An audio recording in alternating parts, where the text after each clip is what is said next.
اللہ وبرکاتہ۔ ماہ سفر کا مہینہ، ماہ سفر یعنی سفر کا مہینہ چل رہا ہے اور 2 روز بعد 25 سفر ہوگی، سفر کی 25 تاریخ ہوگی۔ اس 25 تاریخ کو ساری دنیا عرص اعلیٰ حضرت سیلیبریٹ کرتی ہے، مناتی ہے۔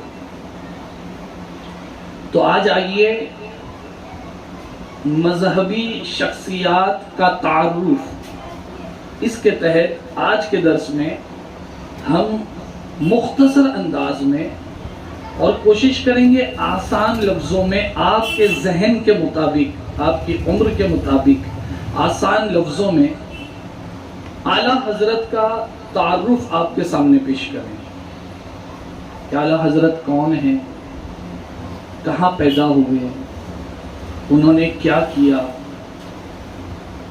تو یہ ساری باتیں بہت آسان لفظوں میں سمجھانے کی کوشش کروں گا آج کے درس میں کہ آپ اسے یاد کر لیں۔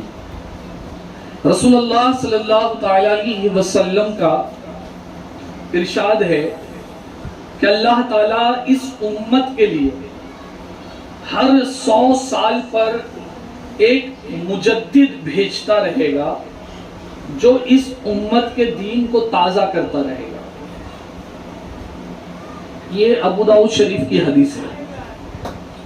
100 سال کے عرصے میں مذہب اسلام پر جو گرد و غبار جم جاتی ہے، جو اس کے اندر خرابیاں لوگ پیدا کر دیتے ہیں، تو مجدد وقت آئے گا اور اس غبار کو، اس گندگی کو، اس گرد کو صاف کر دے گا اور دین اسلام کو تازہ کر دے گا۔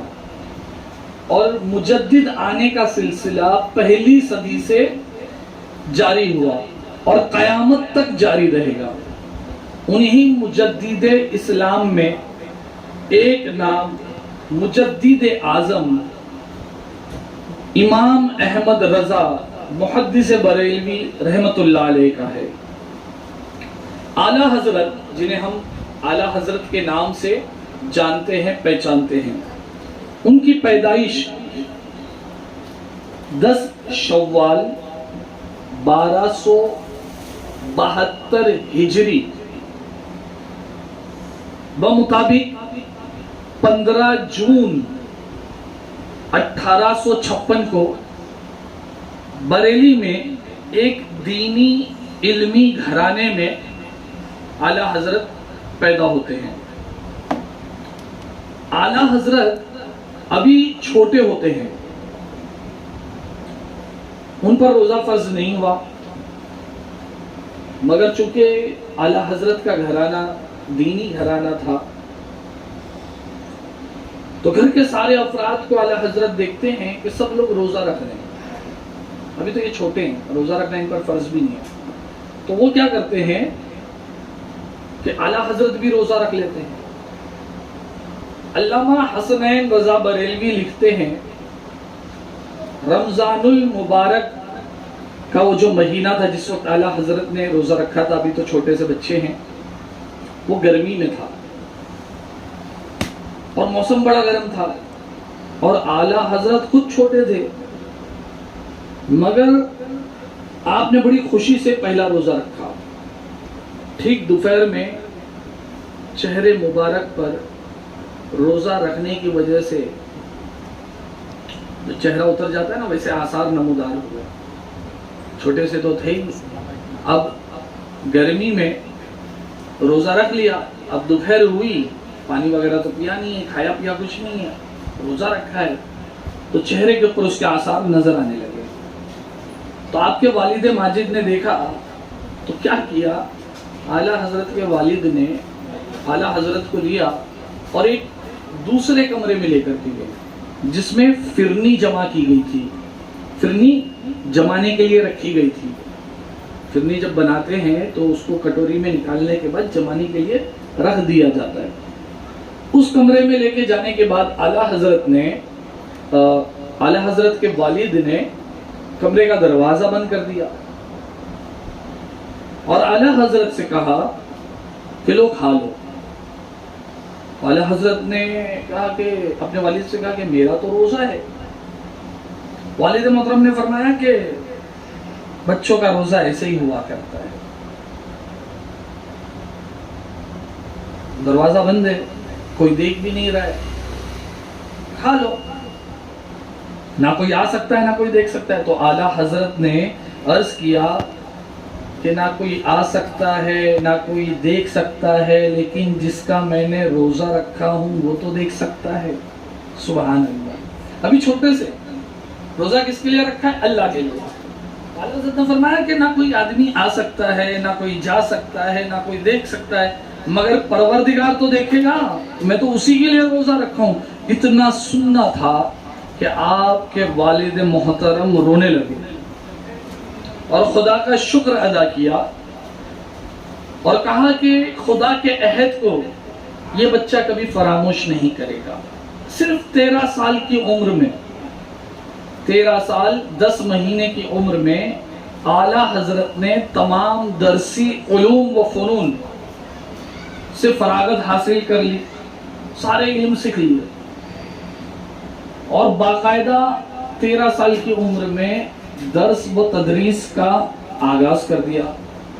مطلب پڑھانا بھی شروع کر دیا, درس بھی دینا شروع کر دیا. ساتھ ہی اسی عمر میں 13 سال 10 ماہ کی عمر میں منصب افتاء کی عظیم ذمہ داری بھی بحسن و خوبی انجام دینے لگے. مطلب فتویٰ بھی دینے لگے, مفتی بھی بن گئے. کتنے سال کی عمر میں؟ 13 سال 10 مہینے کی عمر میں اعلیٰ حضرت فتویٰ بھی دینے لگے. اعلیٰ حضرت امام احمد رضا خان فاضل بریلوی رحمت اللہ علیہ محبت رسول میں اس قدر سرشار تھے کہ رسول اللہ صلی اللہ علیہ وسلم کی شان میں ذرا سی بھی گستاخی برداشت نہیں کرتے تھے. اتنی محبت اعلیٰ حضرت رسول اللہ صلی اللہ علیہ وسلم سے کیا کرتے کہ ذرا سی بھی گستاخی نبی اکرم صلی اللہ علیہ وسلم کی شان میں برداشت نہیں کرتے تھے. اعلیٰ حضرت کی زندگی کا ایک ایک لمحہ عشق رسول میں گزرا. امام احمد رضا اعلیٰ حضرت کا ایک ایک کام عشق مصطفیٰ میں ہوا ہے. اعلیٰ حضرت نے جو بھی لکھا عشق رسول کے آئینے میں لکھا, فتویٰ لکھا تو عشق رسول کے آئینے میں لکھا. ہر تصنیف و تالیف کو, مطلب جو بھی کچھ لکھا, جو بھی کچھ چھاپا, عشق رسول کے سانچے میں ڈھال کر کے پیش کیا. کنز الایمان, کنز الایمان پتہ ہے نا آپ لوگوں کو؟ قرآن پاک کا اردو میں جو ترجمہ کیا گیا ہے اس کو کنز الایمان نام دیا گیا ہے, اور سارے ترجموں کے درمیان اس کا ایک منفرد مقام ہے. سب سے اعلیٰ سب سے بہتر ترجمہ کنز الایمان ہے. کنز الایمان لکھا تو عشق رسول میں لکھا. اعلیٰ حضرت کے دن اور رات بیشتر اوقات ذکر حبیب خدا صلی اللہ علیہ وسلم میں ہی گزرا کرتے تھے. انہیں جانا انہیں مانا نہ رکھا غیر سے کام. اعلیٰ حضرت کہتے ہیں نبی اکرم صلی اللہ علیہ وسلم کے تعلق سے, انہیں جانا انہیں مانا نہ رکھا غیر سے کام, للہ الحمد میں دنیا سے مسلمان گیا. اعلیٰ حضرت سیدوں کا بڑا احترام کرتے. اعلیٰ حضرت کا پورا گھرانہ سادات کرام کی عزت و توقیر میں لگا رہتا. ہر تقریب میں خاندان اعلیٰ حضرت سادات کرام کو ضرور بلایا کرتے تھے. دوسرے لوگوں کے مقابلے میں جب نیاز وغیرہ تقسیم ہوتی ہے نا, تو دوسرے لوگوں کے مقابلے میں خاندان اعلیٰ حضرت کے لوگ اور اعلیٰ حضرت سیدوں کو زیادہ دیا کرتے تھے اور بڑا احترام کیا کرتے تھے. فتوی نویسی, فتویٰ لکھنے والا معاملہ اعلیٰ حضرت کا. اعلیٰ حضرت نے پہلا فتویٰ 8 سال کی عمر میں کیا. 8 سال کی عمر میں فتوی نویسی کا کام شروع کر دیا تھا اور 13 سال 10 مہینے 5 دن کے جب ہوئے تو باضابطہ طور پر منصب افتاء کی ذمہ داری ان کے حوالے کر دی گئی. اعلیٰ حضرت تقریباً 54 سال تک مسلسل فتویٰ لکھتے رہے، فتویٰ دیتے رہے، اور اس کے لیے نہ تو کوئی آپ کو تنخواہ ملتی تھی نہ کوئی معاوضہ ملتا تھا، بلکہ فی سبیل اللہ یہ ساری خدمات انجام دیتے تھے. فتووں کا جو مجموعہ ہے اعلیٰ حضرت کا، اس کا نام ہے فتوائے رضویہ. یہ نام آپ نے سنا ہوگا، جو در حقیقت فقہ حنفی کے مطابق جاری کردہ ہزاروں فتویٰ جات کا مجموعہ ہے. اب یہ 32 جلدوں میں چھپ کر منظر عام پر آ چکی ہے. اہل علم کے نزدیک اس کی حیثیت ماخذ و مرجع کی ہے، مطلب بیس اسی کو مانتے ہیں. جب بھی کوئی فتویٰ دیتا ہے تو وہ پہلے اعلیٰ حضرت کا فتویٰ چیک کرتا ہے کہ اعلیٰ حضرت نے کیا فتویٰ دیا. اعلیٰ حضرت عشق مصطفیٰ صلی اللہ تعالی علیہ وسلم کا سرتپا نمونہ تھے. اعلیٰ حضرت کا نعتیہ دیوان ہدائی کے بخشش اس امر کا شاہد ہے، گواہی دیتا ہے. ہدائی کے بخشش ایک کتاب ہے جس کے اندر ساری نعتیں لکھی ہوئی ہیں اور وہ اعلیٰ حضرت نے لکھی ہے. جتنے نعت خواں ہیں، چاہے وہ لڑکیاں ہوں یا لڑکے ہوں، ان کے پاس وہ کتاب ضرور ہوتی ہے. کتاب کا نام ہے ہدائی کے بخشش. اعلیٰ حضرت کی نو کے قلم بلکہ گہرائی قلب سے نکلا ہوا ہر مصرع، دل کی گہرائیوں سے نکلا ہوا ہر مصرع مصطفیٰ جان رحمت صلی اللہ علیہ وسلم سے اعلیٰ حضرت کی بے پناہ عقیدت و محبت کی شہادت دیتا ہے. اعلیٰ حضرت نے کبھی کسی دنیاوی تاجدار کی خوشامد کی خاطر کوئی قصیدہ نہیں لکھا، اس لیے کہ اعلیٰ حضرت حضور تاجدار صلی اللہ علیہ وسلم کی اطاعت و غلامی کو دل و جان سے اس طرح سے قبول کر لیا تھا کہ ان کی قلم کسی دنیاوی تاجدار کے لیے اٹھتی ہی نہیں تھی. جب بھی انہوں نے لکھا، نبی اکرم صلی اللہ علیہ وسلم کی نعت لکھی اور اس میں مرتبہ کمال کو پہنچے ہوئے تھے نعتیہ کلام لکھنے میں. اعلیٰ حضرت نے، جیسا کہ ابھی میں نے شروع میں کہا آپ سے، امام اہل سنت نے تفہیم قرآن کے لیے بھی زبردست کام کیا. آپ کے تفہیم قرآن کی امتیازی شان اور اہم خصوصیت یہ ہے کہ اعلیٰ حضرت نے اللہ تبارک و تعالیٰ اور نبی اکرم صلی اللہ علیہ وسلم کی عظمت و رفت، تقدس و جلالت کا مکمل طور پر خیال رکھا. اور ترجمے تو بہت سارے افراد نے کیے، مگر ترجمہ قرآن کنز ایمان میں جو انفرادیت اور امتیازی خصوصیت پائی جاتی ہے وہ دوسرے ترجموں میں نہیں پائی جاتی.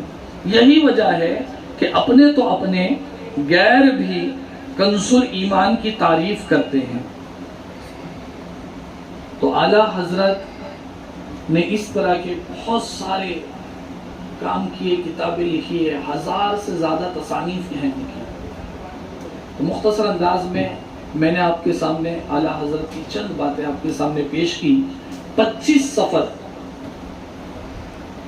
1340 ہجری کو اعلیٰ حضرت اس دنیا سے کچھ فرماتے ہیں. انگلش تاریخ کے اعتبار سے 28 اکتوبر 1921 کو اعلیٰ حضرت اس دنیا سے کچھ فرماتے ہیں. اب انگلش تاریخ کے حساب سے اعلیٰ حضرت کی عمر ہوتی ہے 65 ایئرز، باحیات رہے. اور ہجری تاریخ کے حساب سے اعلیٰ حضرت کی عمر ہوتی ہے 68 ایئرز. اعلیٰ حضرت کی عمر ہے. تو یہ جو 25 سفر پرسوں آنے والا ہے تو ہم سب کو منڈے کے روز آ رہا ہے. آج سیٹرڈے ہم جو درس دے رہے ہیں، آج سیٹرڈے ہے، مغرب کے بعد ہم درس دے رہے ہیں. تو منڈے کی مغرب کے بعد سے جو وقت شروع ہوگا ساری دنیا میں عرس اعلیٰ حضرت منایا جائے گا. آپ بھی اپنے گھروں میں فاتحہ خوانی، قرآن خوانی کا اہتمام کریں. اعلیٰ حضرت کے تعلق سے کتابچے پڑھیں، کتاب پڑھیں. اپنے گھر میں یا آس پاس میں اپنے امام صاحب کو، کسی حضرت کو بلائیے، کہیے کہ اعلیٰ حضرت کے تعلق سے ہمیں کچھ بتائیے. یہ جو ہم نے آج درس دیا تو یہ ساری ڈیٹیل جو ہے اپنے گھر والوں کو بتائیے. آپ ہم سے لے جائیے یہ ساری ڈیٹیل، اپنے گھر والوں کو بتائیے تاکہ زیادہ سے زیادہ لوگوں کو اعلیٰ حضرت کے تعلق سے معلومات ہو. اللہ تبارک و تعالیٰ کی بارگاہ میں ہاتھ اٹھائیں کہ یا الہ العالمین ہمارے تمام گناہ صغیرہ و کبیرہ کو معاف فرما، ہمیں نیک عمل کرنے کی توفیق عطا فرما، ہمیں خلوص دل کے ساتھ عبادت کرنے کی توفیق عطا فرما. ہمارے دلوں میں اپنی اور اپنے پیارے محبوب اور تمام اولیاء کرام کی سچی محبت پیدا فرما. آمین. وآخر دعوانا الحمدللہ رب